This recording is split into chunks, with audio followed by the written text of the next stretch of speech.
ಕನ್ನಡಿಗರೆಲ್ಲರಿಗೂ ನನ್ನ ನಮಸ್ಕಾರ. Welcome to Bengaluru busy life. ನಮ್ಮ ಬೆಂಗಳೂರಿನ ಹರಿಬರಿ ಲೈಫ್ನಿಂದ ಒಂದಿನ ಹಳ್ಳಿ ಕಡೆಗೆ ನಮ್ಮ ಪಯಣ. ಅಲ್ಲಿನ ಸುಂದರವಾದ ಹಸಿರಿನಿಂದ ಕೂಡಿದ ಪರಿಸರವನ್ನು ಕಣ್ತುಂಬಿಕೊಳ್ಳೋಣ ಬನ್ನಿ. ಬೆಂಗಳೂರಲ್ಲಿ ಈ ಟ್ರಾಫಿಕ್ಕು, ಸೌಂಡು, ಹರಿಬರಿ ಜೀವನ, ಪೊಲ್ಯೂಷನ್ನು ಇದರೆಲ್ಲದ್ರ ಮಧ್ಯೆ ನಾವು ಬದುಕ್ತಾನೆ ಇದ್ದೀವಿ. ಬದುಕಲೇಬೇಕಾಗಿದೆ ಕೂಡ, ಯಾಕಂದರೆ ಜೀವನ ಎಲ್ಲಾದರೂ ಸಾಗಲೇಬೇಕಲ್ವ. ಓಕೆ, ಬನ್ನಿ ಮುಂದೆ ನೋಡೋಣ. ಮಕ್ಕಳನ್ನೆಲ್ಲ ಕರ್ಕೊಂಡು ಒಂದಿನ ಹಳ್ಳಿಗೆ ಹೋಗಿರ್ತೀವಿ. ಇದು ನಮ್ಮ ತಾಯಿಯ ತಂಗಿ ಮನೆ, ಅಂದರೆ ನಮ್ಮ ಚಿಕ್ಕಮ್ಮನ ಮನೆ. ಮಕ್ಕಳಿಗೆಲ್ಲ ತುಂಬ ಖುಷಿ ಆಗ್ತಾಯಿದೆ. ನಮ್ಮ ಚಿಕ್ಕಮ್ಮನ ಮನೆ ಇರೋದು ತೋಟದ ಮಧ್ಯೆ ಇದೆ.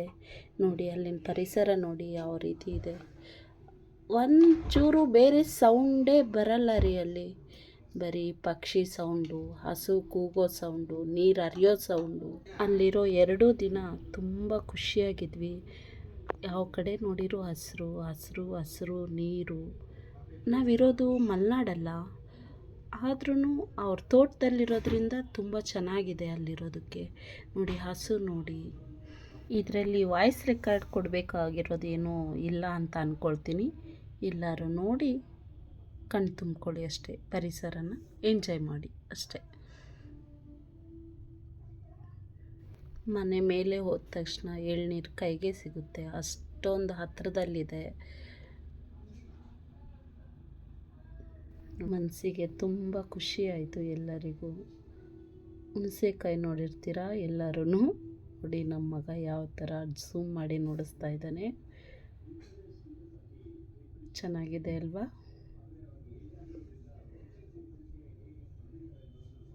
ನೋಡಿ ತೋಟದ ಮಧ್ಯೆ ಇದೆ ಮನೆ.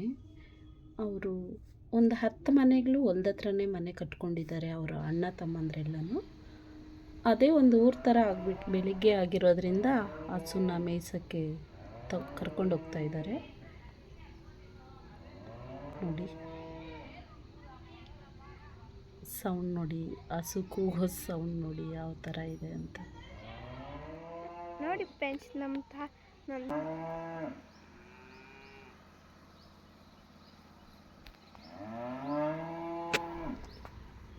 ಆಚೆ ಒಂದು ಜೋಕಾಲಿ ಕಟ್ಬಿಟ್ಟಿದ್ದಾರೆ.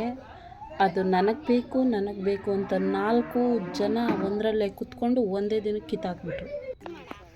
ಇದು ಜೋಳ ಕಟ್ ಮಾಡಿರ್ತಾರಲ್ಲ ಆ ಹೊಲ, ಅದರಲ್ಲಿ ಹಸು ಮೇಯಿಸ್ತಾ ಇದ್ದಾರೆ.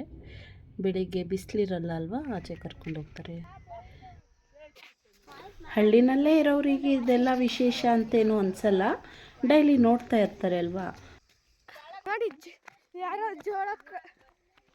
ಜೋಳ ಕೊಯ್ದು ಹಾಕ್ಯಾರೆ.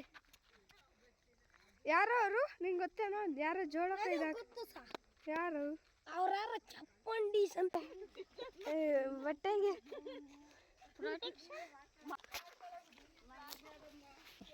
ಇದ್ರ ಹೆಸರು ಏನು ಅಂತ ಗೊತ್ತಿಲ್ಲ ನನಗೆ, ಆದರೆ ಇದರಿಂದ ತುಂಬ ಕೆಲಸಗಳಂತೂ ಮಾಡಿದ್ದೀವಿ. ಕಿತ್ಬಿಟ್ಟು ಯಾರಿಗಾದ್ರೂ ತಲೆಗೆ ಅಂಟಿಸ್ಬಿಡೋದು. ಅವ್ರ ಪಾಪ ಹಂಗೆ ಸ್ಕೂಲಿಗೆ ಹೋಗೋದು. ನಮಗೂ ಹಾಕಿದ್ದಾರೆ, ನಾವು ಅಂಟಿಸ್ಕೊಂಡಿದ್ದೀವಿ ಕೂಡ. ಅದು ತೆಕ್ಕೊಳ್ಳೋಕ್ಕೆ ಹೊಲದಲ್ಲಿ ಹಳ್ಳಕ್ಕಿರುತ್ತಲ್ಲ, ಅದು ರೋಡು, ಅದಕ್ಕೆ ಹೆಂಗಿದೆ.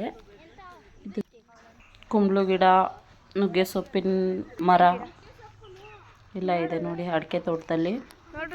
ಕುಂಬಳು ಹೂವು ಇದೆ, ಕುಂಬಳಕಾಯಿ ಅದು ಇನ್ನೂ ಚಿಕ್ಕದು, ಅದೇ ದಪ್ಪ ಆಗುತ್ತೆ. ಅಂದರೆ ಹಳ್ಳಿಯವ್ರಿಗೆಲ್ಲ ಗೊತ್ತು, ಸಿಟಿಯವ್ರಿಗೆ ಗೊತ್ತಿಲ್ಲಲ್ಲ, ಹಂಗಾಗಿ ಹೇಳ್ತಾ ಇದ್ದೀನಿ. ಅಲ್ಲೇ ಒಂದು ತೋಟದ ಮಧ್ಯೆ ಒಂದು ದೇವಸ್ಥಾನ ಇದೆ, ನರಸಿಂಹಸ್ವಾಮಿ ದೇವಸ್ಥಾನ. ಚೆನ್ನಾಗಿದೆ. ಒಳಗಡೆ ಹೋಗ್ಲಿಕ್ಕೆ ಆಗಲಿಲ್ಲ, ಲಾಕ್ ಹಾಕ್ಬಿಟ್ಟಿದ್ರು.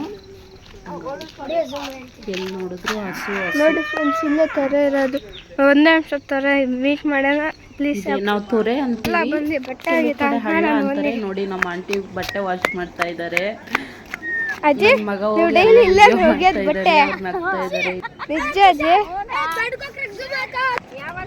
ನೋಡಿ ಫ್ರೆಂಡ್ಸ್, ಕೊಕ್ರೆ ಅಲ್ಲಿ ದೊಡ್ಡ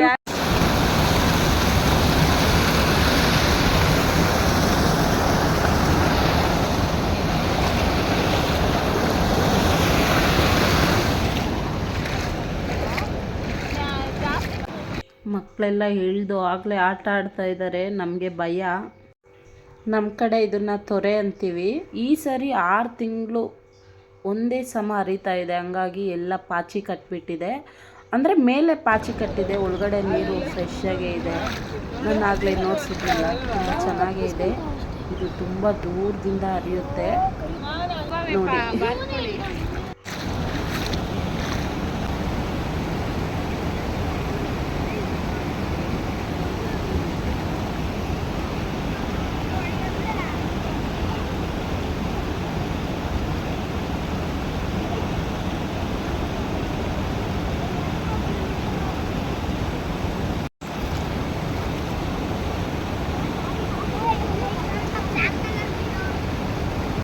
ಬಟ್ಟೆಲೆಲ್ಲ ನೆನ್ಸ್ಕೊಬೇಡ.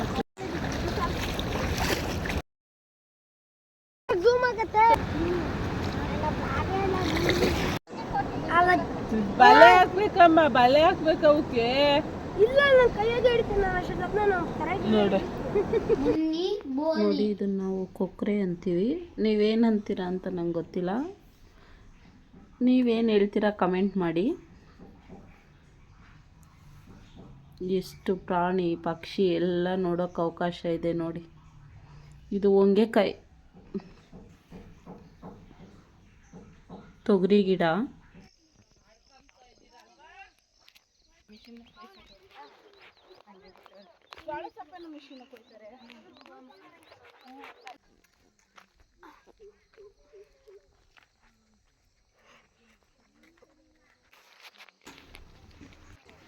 ಕರು ನೋಡಿ ಚೆನ್ನಾಗಿದೆ, ಪುಟ್ಟು ಕರು.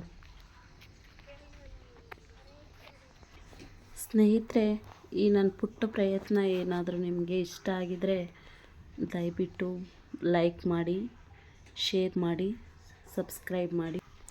ಇಷ್ಟೊತ್ತು ನಿಮ್ಮ ಅಮೂಲ್ಯವಾದ ಸಮಯನ ನನ್ನ ವಿಡಿಯೋಗೆ ಕೊಟ್ಟು ಪೂರ್ತಿ ವಿಡಿಯೋ ನೋಡಿರೋದಕ್ಕೆ ತುಂಬ ಧನ್ಯವಾದಗಳು. ಇನ್ನೂ ಹೊಸ ವಿಡಿಯೋಗಳು ಹಾಕೋದಕ್ಕೆ ಪ್ರಯತ್ನ ಪಡ್ತೀನಿ. ನಾವು ಊರಲ್ಲಿದ್ದಿದ್ದು 2 ದಿನ, ಅದು ಹೆಂಗೆ ಕಳೀತು ಅಂತಲೇ ಗೊತ್ತಾಗಲಿಲ್ಲ. ಎಲ್ಲರೂ ಚೆನ್ನಾಗಿ ಎಂಜಾಯ್ ಮಾಡಿದ್ವಿ, ಖುಷಿಯಾಗಿದ್ವಿ. ವಾಪಸ್ ಬರಬೇಕಾದ್ರೆ ಮಕ್ಕಳಿಗೆಲ್ಲ ತುಂಬ ಬೇಜಾರಾಗ್ತಾಯಿತ್ತು. ವಾಪಸ್ ಹೋಗ್ಬೇಕಲ್ಲ ಮತ್ತೆ ಬೆಂಗಳೂರಿಗೆ ಸ್ಕೂಲು ಅಂತ. ಆದರೂ ಬರಲೇಬೇಕು. ಸಿಟಿನಲ್ಲಿ ಇದ್ದು ಹಳ್ಳಿಗೆ ಹೋದರೆ ಏನೋ ಒಂಥರ ನೆಮ್ಮದಿ ಕೊಡೋ ಜಾಗ ಅಂದರೆ ಅದು ಹಳ್ಳಿನೇ. ಅದು ಈ ಥರ ಹಸಿರು ಪರಿಸರದ ಮಧ್ಯೆನೇ ಖುಷಿ ತುಂಬಿದ ವಾತಾವರಣ. ತವ್ರ ಮನೆಗೆ ಹೋಗೋದಂದರೆ ಎಲ್ಲ ಹೆಣ್ಮಕ್ಳಿಗೂ ಇಷ್ಟನೇ ಅಲ್ವಾ. ನಾವು ಅಲ್ಲೇ ಹುಟ್ಟಿ ಬೆಳೆದು.